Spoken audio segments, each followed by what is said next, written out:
Greetings, my name is David Kennedy Bird, and I am the rector at Foundations Collegium. We're about to talk about the importance of unity in education, and we're going to do so by way of an exercise that I'm about to assign you. I call it the Sense and Sensibility exercise. And in so doing, we're going to be exploring what I think is an interesting analogy, the analogy of reality as compared to a novel. That novel being Sense and Sensibility by Jane Austen. Actually not her best work. She wrote 6.5 novels. But it's a fine novel. The movie's better.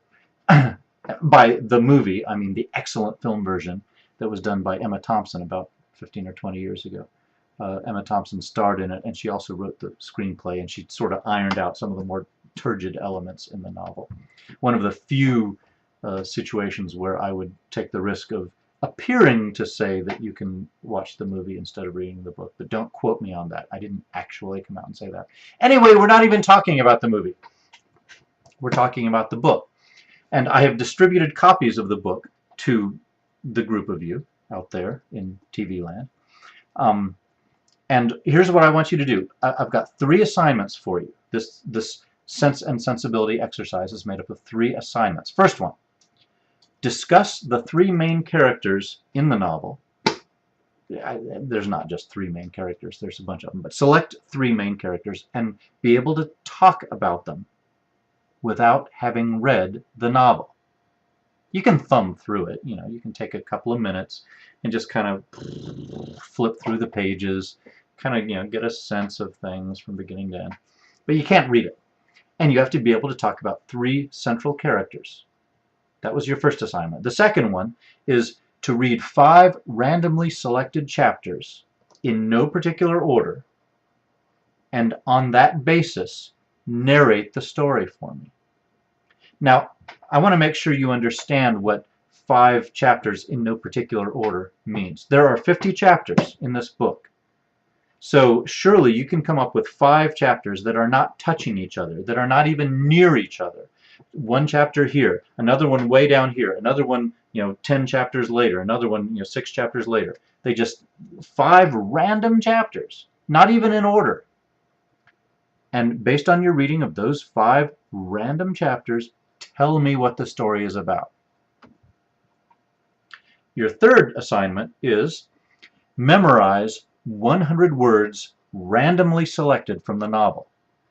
And again, by randomly selected, I mean they can't be consecutive, they can't all be from the same page, they can't all be from the same chapter.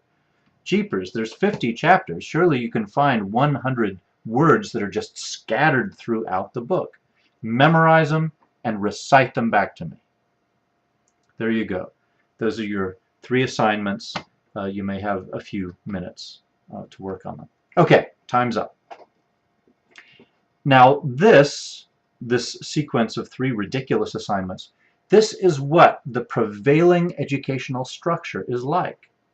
No matter where it's being conducted, in the public schools, everybody likes to criticize the public schools, or even in a high-quality private school, or even in a homeschool situation.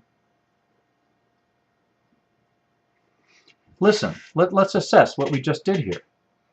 How can you understand the key figures in history without an understanding of the larger story in which they are embedded? You can't.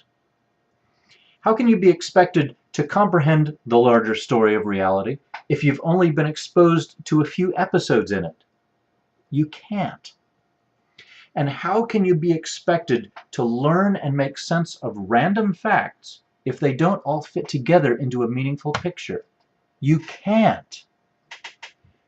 Indeed, we have a word for random, disconnected facts that people enjoy memorizing, even though they don't form any kind of meaningful picture. That word is trivia.